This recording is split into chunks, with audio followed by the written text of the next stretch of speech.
Just did a video, but this is my, I guess, I have a couple things to say on, like, other people looking in that I've met just recently. Like, I recently started school.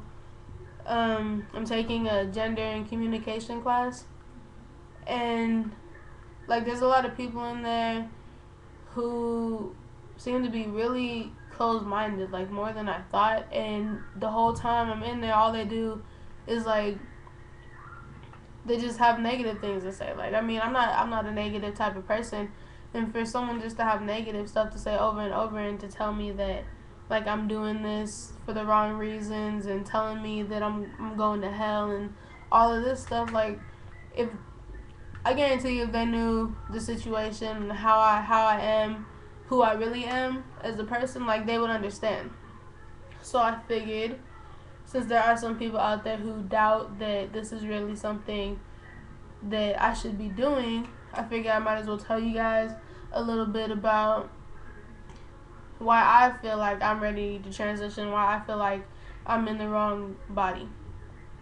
But like, all growing up, I had my two older brothers were like my idols. I mean, they played sports, they had the coolest clothes, they always had the girls, like, they had a lot of friends.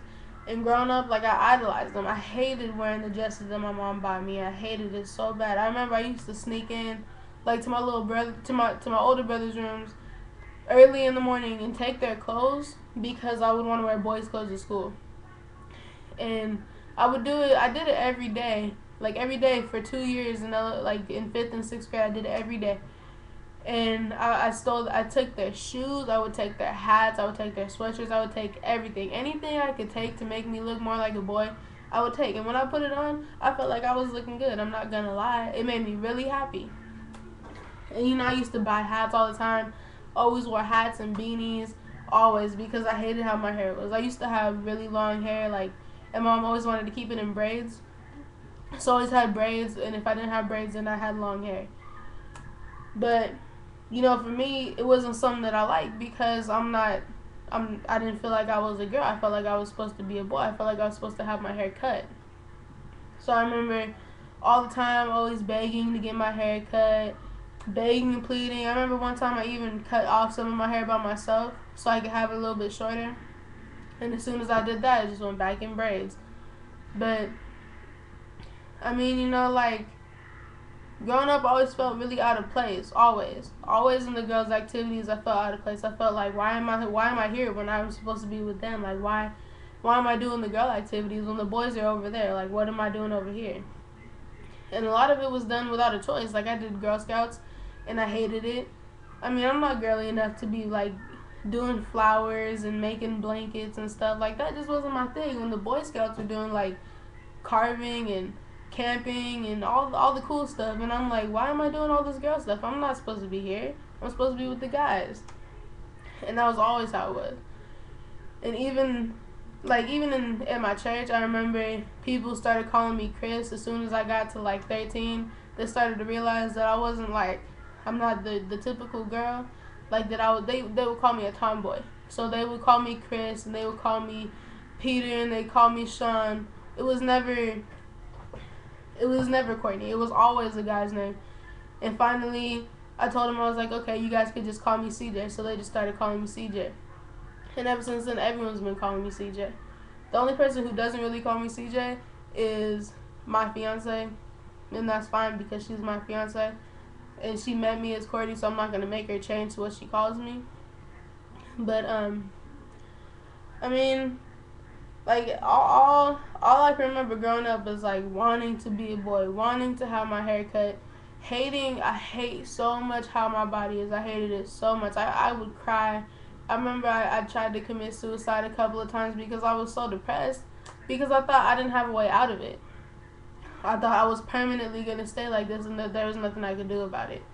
Because mom had convinced me that I'm supposed to be a girl and that I'm a pretty girl and all this and all that. And, I started to believe her, and it wasn't something that made me happy. It didn't make me feel any more comfortable. It made me feel worse to think that I have to be stuck like this. I have to be like this.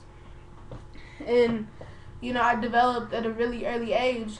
By 5th grade, I already had by 5th grade, I already had like I think it was a C cup. So I developed really early, and I hated it. Like I couldn't stand it. And finally, me and my mom made a compromise. She let me start dressing like a boy, but I had to keep my hair long, and so on and so forth. So I started dressing like a boy. Come junior high, I remember one summer I got sent up to Oregon to go stay with my aunt, and um, first thing I did when I got up there and I cut off all my hair, and I came back dressed like a boy with my hair in a fade, and I was happy as could be. Like, it was like the greatest day of my life to cut my hair. I remember people were calling me sir, people were calling me Mr. This, Mr. That, and it just made me feel so good inside. Instead of being called Miss This or Miss That, it felt good to be called sir. I felt like I was supposed to be called sir, so I answered to him. I mean, it wasn't anything out of the ordinary. What was out of the ordinary was me being called Miss. I felt like, why are you calling me Miss? Like, when you obviously see, but then I thought they would obviously see that I was a boy because I was in boys' clothes. They don't see how I see myself, which is why this whole transition is so important to me, because I want to see myself I want to see myself on the outside how I see myself on the inside, and the only way to do that is to get the surgery and to do the hormones, to get everything changed legally, and just get the whole process going. But I mean, I know it's hard. Like, a lot of people out there aren't as accepting as a lot of people would like them to be. But like, you gotta be positive, because when it comes down to it, ultimately, you're not doing this for anybody else but yourself. So I don't let anybody bug me. I mean, yeah, like it hits you when they say it, but I mean, I'm over it within the next minute. I mean, as long as I'm gonna be happy with this transition, as long as I'm happy with how I'm looking, how I talk, or whatever, as long as I'm happy, then that's all that matters to me. So whatever happens to them is their problem. If they're not happy, then they need to go figure out how to make themselves happy, because the only person I'm worried about is myself, especially in a situation like this. But yeah, there's really no point to this video. It's just I needed to vent. And I heard something today that pissed me off, and I just needed to vent, like, see if other people are thinking the same thing I'm thinking, because I mean, I'm really just worried about myself. Like, I just want to be happy. I just want to be okay. So yeah, I guess that's the end of my video. So I will see you guys later.